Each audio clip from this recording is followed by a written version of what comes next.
Alright, what's going on, everybody? Welcome back to the channel and happy holidays. Also a very special happy Honda days to those who observe.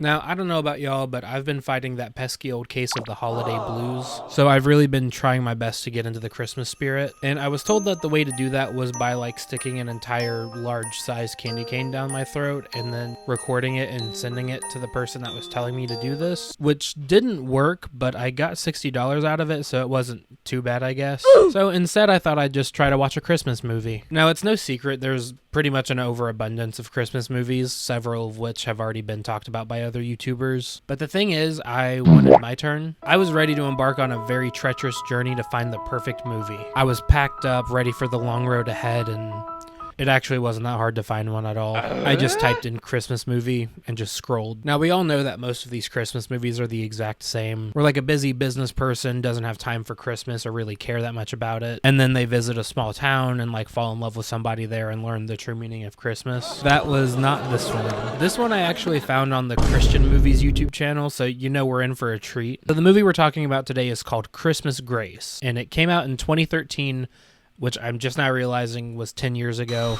Oh my god. I also want to mention that as of this video, it has an 18% on Rotten Tomatoes, which is 1% better than Matt Rife's Netflix special, and I can promise you it's definitely a lot funnier. So the movie starts with a couple minutes of B-roll footage of a Midwestern historic downtown, where typically there's all of these buildings and about 4 actual businesses open. There's also this part where a guy is walking through the snow right next to a clean sidewalk. I understand they need to establish it's like Christmas time and everything, but he's acting like it's a big problem when he could just like move over a little bit. So anyways, we have one of the main characters, Laura, or Lauren. I heard both in the movie, so I don't know which one it actually is. Walking to the toy store that is owned by the main character of the movie, Gary. This fool's name is Gary?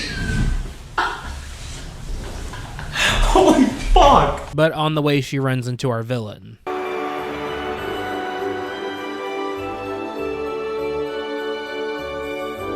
So I think he's supposed to be like staring at the toy store, but Laura full on like just blows past him, and she gets a pretty good distance away. Like that's not where she was supposed to be going at all. Granted, maybe she was just creeped out by him and she wanted to go around the block and see if he was still there when she came back. So she goes in and buys something from Gary, and they weirdly like rush through the scene even though it's supposed to show how like generous and kind he is. I'm just gonna have to go find something else. How much do you have? $10? It's all right, let you have it for 10 bucks. Are you sure, Gary? Absolutely. Thank you so much. I know my brother's gonna love this. Here you go. Thanks. See you later, Gary. Hey, have a safe walk home. I will. Do I see you on Sunday? Yeah, I'll see you there. I want a toy. What toy? This toy. Here is your toy. I don't have enough money. Don't fucking worry about it. Now, during all of this, we meet my favorite character in the movie, Neil. He runs in pretty frantically, yet patiently waits for this transaction to be over, like a true gentleman should. Hey there, Neil. What have we got here? Did you see this? What is it? Read it! Neil, chill out. I mean, like, how hard would it have been to just be like, hey, Gary, did you hear about the new toy store coming into town? Oh my god, dude, this is insane. I can't believe it. What? What's going on? Well, read it yourself, you silly little bitch. Coming this fall to Cargo Street. Do they mean this Cargo Street? The very same. In fact, they're renovating the abandoned warehouse across the street. We're talking real competition for you, Gary. I also want to say that Neil dresses and just in general gives off the vibe of like a bounty hunter. Like, if I saw this guy frantically running into a toy store, I would assume he was about to kill a child that's going to grow up to be like the leader of the resistance against Skynet. What are you gonna do about it? Yeah, man, what are you going to do about it? Do you want to burn down the building before they can open? Can I help? I don't know if there's much I really can do, other than just put it in God's hands. Right. Yeah, see how well that works out for you, Gary. Now, the next morning, Gary walks to the store with his wife, Susan, who share a soundless kiss before she leaves. No, I better run before I'm late. All right, well, I'll see you later, hun. Bye, hon. Have a good day. You too. You can already tell they like re-recorded the audio for this scene, so why couldn't you have just added in a kiss sound? You could have just typed in kiss sound effect and put it there. No, I better run before I'm late. All right, well, I'll see you later, hun. Bye, hon. Have a good day. You too. I also think that Gary is an absolute madman because he flips the open sign before the store is even ready. Like, you need to count your till, count inventory, maybe make a bank run. Like, you're just opening and seeing what the day brings you. You're fucking crazy, Gary. And this is also when that weird old guy from earlier decides to introduce himself.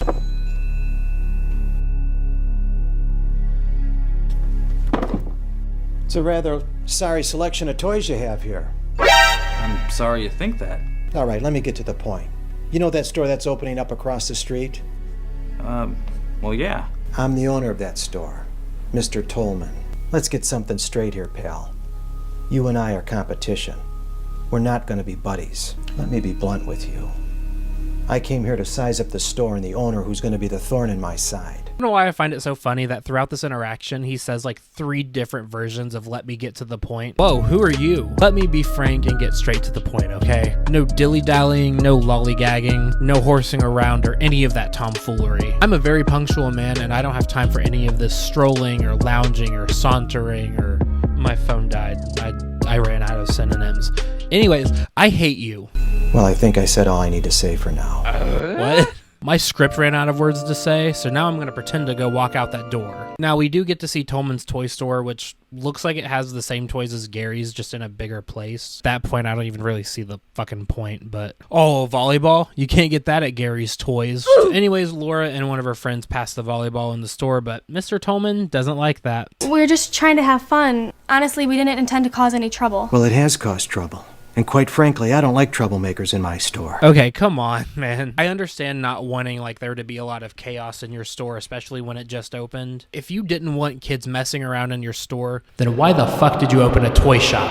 Have you ever seen a group of unsupervised teenagers in a Walmart? Yeah, I agree it's annoying as fuck, but like what else did you expect? They also didn't break anything or cause a disturbance to anybody. It hit a shelf and rolled away. I don't think that's that insane. I want you girls out of here.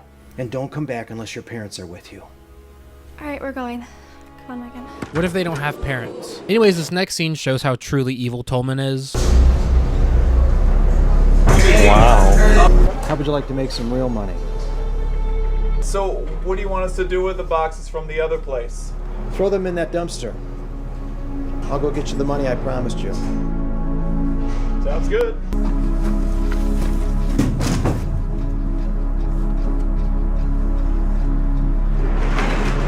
Which I've got to hand it to him, it's a pretty dastardly thing to do. I would also say it's kind of stupid. I'm pretty sure they just threw them away in Tollman's own dumpster, which is across the street from Gary. Like, if he suspects you have something to do with it, it's not going to take him long to find that. Also, how much money did he offer them to, like, risk their jobs like that? And how would you boys like to make some real money, huh? All right, so I have here a very crisp $20 bill. It's 10 for each of you. So fast forward to the next morning, and Gary wakes up to some pretty exciting news from his wife. Remember the other day when you were telling me how excited you were to be a daddy? Yeah? Well? You're pregnant? Can Ugit Bregante. They probably made the baby from all that lipless kissing that they do. Bye, hon. That's the real Christmas grace here. And next up, it shows a montage of them decorating a nursery. And I thought that was going to be an indicator that like time had passed, but it doesn't seem like it did. I need to preface this by saying I'm not a father. I've been called daddy a few times before, but that's usually in a different scenario. Pretty sure you don't have to set your nursery up like the day you find out you're pregnant, right? Like, I think you've got a little bit of time. If people do it, then fine, but it seems like a lot of stress to put on the exact same day that you find out you're going to have a child. And I also want to let y'all know right now, the baby has nothing to do with this movie. Like, I guess it's supposed to raise the stakes of like wanting to keep the store open, but it never plays into anything really. It feels like a drastic jump to get people to care about Gary and Susan. It's kind of like that old tweet that says get pregnant and you'll find out who your friends are real fast. You didn't need to throw a baby in the mix. Now the next scene shows the business hurting because of those toys that went missing. But there's one part I want to talk about real quick. This woman's looking for Bambi dolls, which I assume is a play on Barbie dolls. I'm looking for brain surgeon Bambi and hydrofuel cell engineer Bambi. Oh, Scott. Well, you're on a roll today. No, seriously, which one's you looking for? I'm looking for brain surgeon Bambi and hydrofuel cell engineer Bambi. Okay, whatever happened to the, like, middle school teacher Bambi or short order fry cook Bambi? Were those any better? I'm not gonna lie, when I heard Susan say that, I was almost expecting like a forced monologue about the kids today. Whatever happened when Bambi dolls could be like a fry cook or a teacher or a stay-at-home mother? Well, you know, these days the kids say that that's very outdated. And they seem to have this idea in their heads that girls can also be surgeons and engineers and whatnot. It seems like they don't realize that the best place for a girl to be is at home taking care of her husband and children. Scary times we're living in. Also, if you ask me what accent that was, I don't know. It felt right. So, leave me alone. Now, the next scene reveals that Gary has to close the toy store, and oh my god, Neil is back. This is my favorite movie. What if he just walked in with Tollman's like severed head or something? It's actually happening. You're closing shop? Yeah, it's true. It's hard to believe, but we've got no other choice. What happened? I mean, you always seem to have a great clientele of loyal customers. Motherfucker, you know what happened. You're the one that like set all of this in motion. The biggest one that drove people away, and I think I've discussed some of this with you, was that whole shipment debacle. I mean, I didn't resolve that whole thing till after Christmas, but by then... Wait, it's after Christmas? Can they do that? I guess since it was during Christmas and there will be more, I guess they gotta let them play. You always told me God is a loving God, but letting this happen to you doesn't quite fit into your view of things. It's kind of impressive Neil just summed up my years of religious trauma with a single line. Just wanted to stop by before you got everything packed up and wish you luck. Oh, thanks for coming by, Neil. You've always been a great friend and a loyal customer. My pleasure. Just curious, what was Neil buying at your store exactly? Neil, these are the third pair of butterfly binoculars you've bought this week. What's going on? Oh, they break pretty easily when you're up in a tree and they fall to the ground. I keep losing my targets. We also see Gary being comforted by Susan, who realizes halfway through the scene that she needs to be comforting her husband and not the book. So what next, Susan? I wish I could tell you, hon. I mean, we've spent 7 years building that business up and everything was going so fine with it, and then just like that, it's gone? What do you suppose God's trying to tell us? Let me translate real quick. Yo, these toys suck, Gary. Where we shopping at Dollar General, step your game up. You want to make money? Get slime. Get Pokemon cards. Sorry, have you ever heard of Funkos before? No, how about Legos? How about that? Anyways, we finally see them at church where the pastor looks like he should be in King of the Hill. Also, really quick, I love when pastors make these sermons that are so vague they can relate to anybody. Like, you have a man who just lost his entire business and probably his career, and he's standing in solidarity with someone who probably like dropped their phone in the toilet that morning. So Laura goes over to Gary and Susan and asks for advice on how to deal with Tollman. Maybe the guy just needs more people showing him kindness. More Christians that have a loving attitude towards him. Yeah, he could really use that. Okay, maybe this just shows like I'm not a great person, but if anyone was as mean to me as Tollman was being to Gary, I could not turn the other cheek. I would turn both cheeks in opposite directions so Tollman can Suck my ass. Oh yeah, Gary and Susan have their dumb baby. It's cool, whatever. You're my little son. I'm so happy to finally meet you. Oh, that's right, buddy. You're a plot device, so everyone feels bad for me. But moving forward a bit, we have a scene where Gary's channel surfing, and he decides to land on the Yo-Yo Network. What cable provider do you have? Wait, what the hell?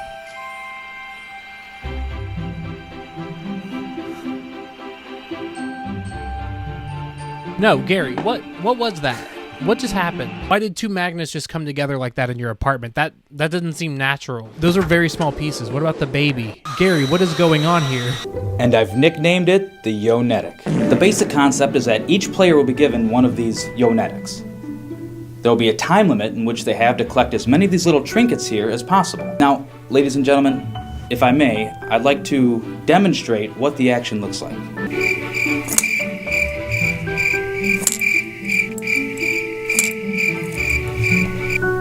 That's basically what the action looks like. Now, I gotta hand it to him. This looks like something you'd see in a TV infomercial, so I think it's going places. Also, Yo-Netics. Can you say Yo-Netic? Just keep going. Charismatic. Now, this next scene proves that Tollman is absolutely unfit to be a business owner. So he's scolding his employees about there being an increase in theft, and he goes the absolute wrong way about it. I'm going to need all of you to be more vigilant if we're going to solve this theft problem. Which is why I'll be supplying all of you with your very own 9mm from my friends over at Smith & Wesson. Happy sales! If you see anyone displaying suspicious activity, don't ignore it. Either pursue the person yourself or report it to one of the security personnel. Either pursue the person yourself. No, don't listen to him. That's crazy. But just a heads up, jobs are absolutely like not supposed to tell you to like get in the way of a potential thief. Most stores will have an insurance anyways on their inventory, so if something happens, they're covered. And you don't want to get hurt from someone stealing Pokemon cards. I would make fun of you if you got hurt trying to stop someone from stealing Pokemon cards, I'll be honest. And also, if you have security, then just tell them to be better. Isn't that like what they're here to do? Do any of these people look like they want to be in a physical altercation because someone wants to hydro fuel cell engineer Bambi doll? Speaking of toys, Gary actually gets a letter in the mail that the trial run for his toy was a success, which is not only getting a full release, but it also gives them the money that they need to reopen the store, which is really great because...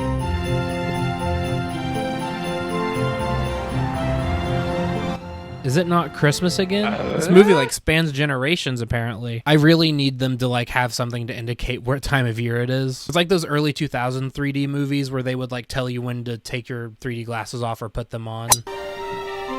It's so awesome having the store open. Man, that's really nice. Man, that's really cool. Where's Neil? Gary, look out, he's right behind you. What makes you think that this time is any different than the last? Well, I don't know for sure.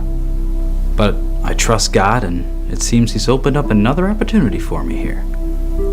So now you're going to bring God into this. Where was God when your store closed down the first time? I think God's given you a clear message to stay out of the toy business. Well, then I guess it's a good thing I'm not asking you. That's what happens when you drive a nice man past the point of no return. They get very sassy. I finally found the bag of goodies. You had them pretty well hidden. Well, I think I said all that needed to be said. Why is that always his closing statement? He needs to like leave in a shroud of smoke every time he says that. Well, I think I said all that needed to be said. Oh, and yeah, we're back to Christmas now. Great.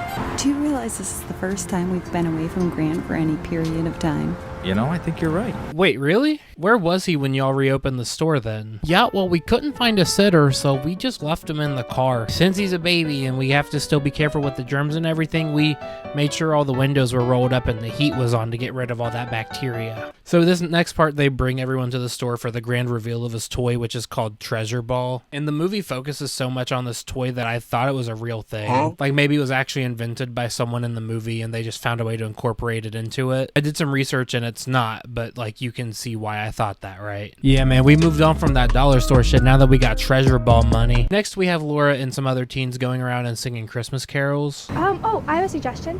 Why don't we go to Mr. Tollman over at Tollman Toys? That's a bad idea. Why? Because if we go over there, he's gonna bite our heads off. All right, you know what? Forget Neil. This is my new favorite character. Look, my boy had 2 lines and he knocked it out of the park. You're not gonna ask for a better actor than that. Comfort and joy. Comfort. What are you people doing outside my window? We were just caroling and your name came up, and I'm sorry if we disturbed you. Of course you're disturbing me. I come to my office to work, not to hear some screechy singing outside my window. Was this your idea to come and disturb me while I'm working? It was my idea, Mr. Tollman. You again? Yeah, listen, I'm really sorry. I didn't mean to disturb you. I just thought our singing might bring you a little Christmas cheer. If you really want to do me a favor, don't come around here anymore. You seem to cause me trouble every time you come around. All right, you guys get out of here. I got to get back to work. That went the way I expected it to. I love how he closes the blinds but then leaves the window open. Now you're going to get cold and you're going to blame it on the kids for spreading that disgusting Christmas cheer. Little do they know their choice of song actually has an effect on Tollman. And suddenly there was with the angel a multitude of the heavenly host, praising God and saying, "Glory to God."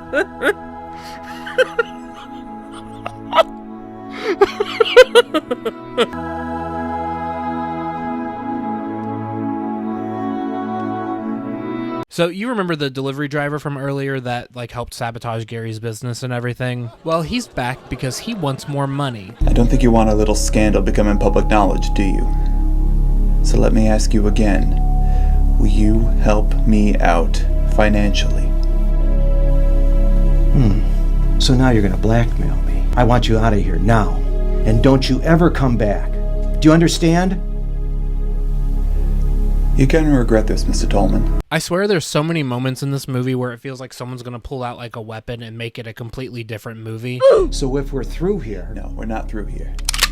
So we get this scene of Tollman with his board of investors and they literally look like my Nightmare blunt rotation. Why do they look like the beginning of a music video? Why is Gary gaining business and we're slowing down? I pondered that question many times over the last several months. Okay, so he's got a new game. Big deal. I don't think that game alone is doing it. No.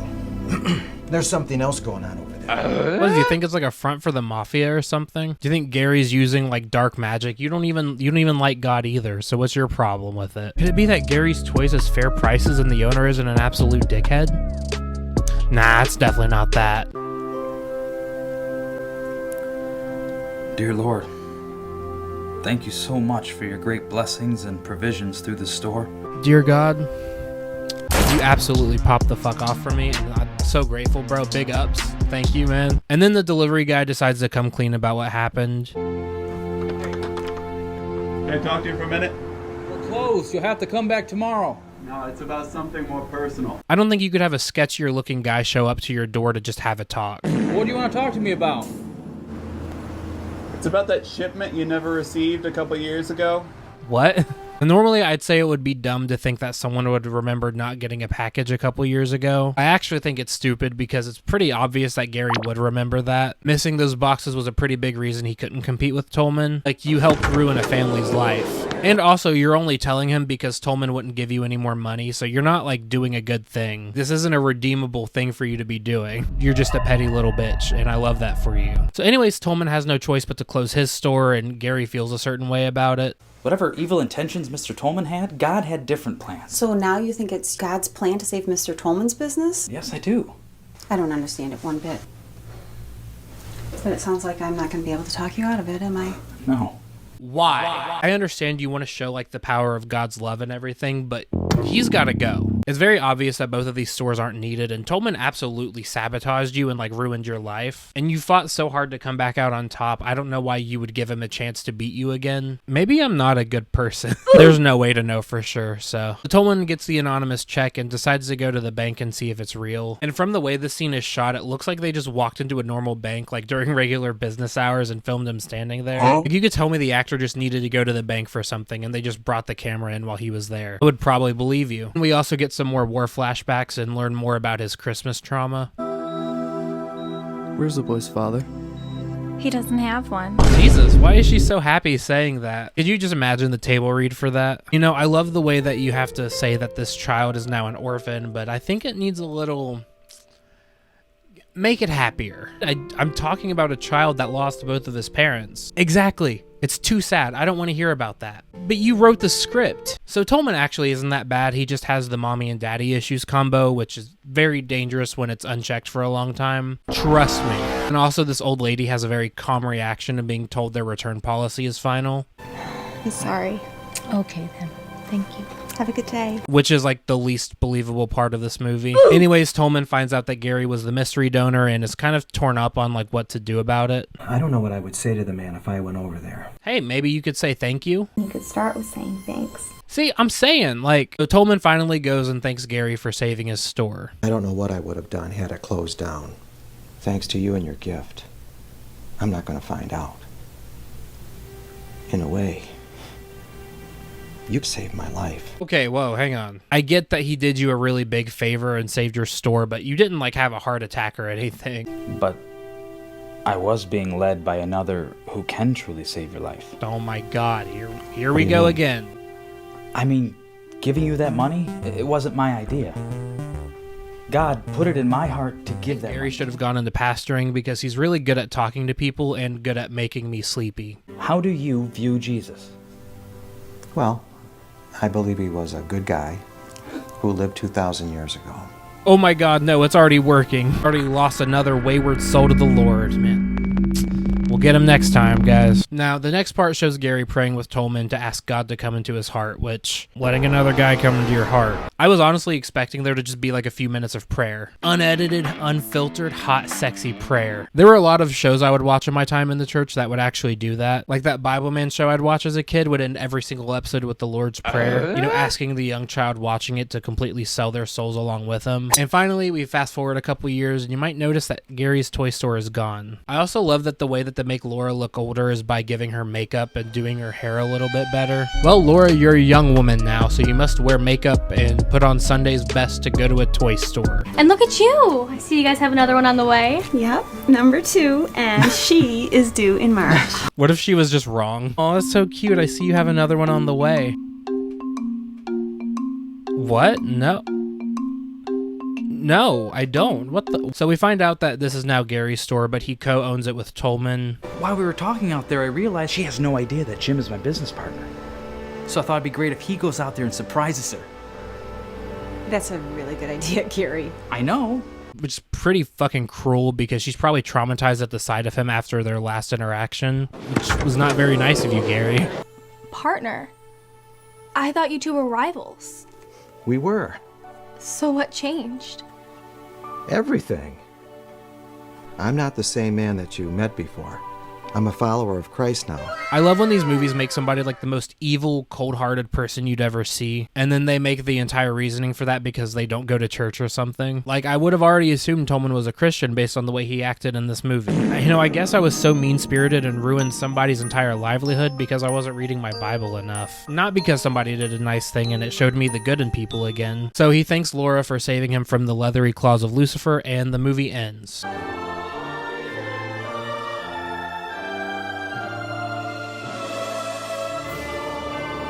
Jesus? Or Santa? Maybe? I don't fucking know anymore. And that was Christmas Grace. If you go through the credits, you'll see that the guy playing the yo-yo on TV is named Andrew Liggett. I'm not gonna do it. You know Liggett? Yeah, well, you can Liggett after I... Now, was this a good movie? No, it really wasn't. For a movie that has Christmas in the title, there wasn't a ton of it there. It kind of feels like they thought it could either have a positive Christmas message or a positive Christian message, when this statistically would be like the easiest way to have both. You could have said Tollman was secretly Santa Claus who like lost the Christmas magic or something. You know, maybe he needs to find his way back to Jesus to be able to be Santa again. That's a $1 billion movie idea right there. Now, if James Cameron is dumb enough to pass up that movie offer, get me, I'll direct it, I don't care. Like, I thought in the scenes where Tollman was having those Christmas flashbacks, he was remembering the true meaning of Christmas or something. Like, I feel like doing both is a perfectly reasonable thing to do, but not according to Keith Perna. Also, there was not enough Neil for my liking. You couldn't have even given him like a nod at the end or something. You know, it's really great we're all here, but I really wish Neil could be here to see this. I know, but he's so busy with his new job at the Academy training the next generation of elite bounty hunters. So anyways, I give Christmas Grace 3 treasure balls out of 10. You know, if you had brought Neil back and maybe had Tollman fall down a flight of stairs or something, I would have given it a 4. But I digress. So that's going to be everything for me today. But before I go, I wanted to thank y'all for the amazing year that you've given me. My life this year has had a lot of ups and downs, mostly downs if I'm being honest. But probably the most consistent thing that helped me get through was getting to make these silly little YouTube videos. It quickly became a hobby and a passion of mine, and just something I wanted to keep working on, and I just hit my first 1,000 subscribers, which again is something I never in a million years dreamed of ever getting. So knowing all of you support me, it makes me so fucking happy. It means the world, really. I'm really hoping there are great things ahead for the channel, and I really hope you'll all stick around and watch them happen. So thank you all again for watching. Make sure you leave a like on the video and comment down below if you enjoyed it. Make sure you subscribe to the channel and ring the bell so you never miss an upload from me. Thank you all again for watching. Happy holidays, and I'll see you later. Love y'all. Peace. Spending time with somebody I don't know. I wanna stay for a while. I wanna move your way. No, the roof might cave in. All of these snakes in the wild. I'm about to lose my brain. Tell me who gon' save me.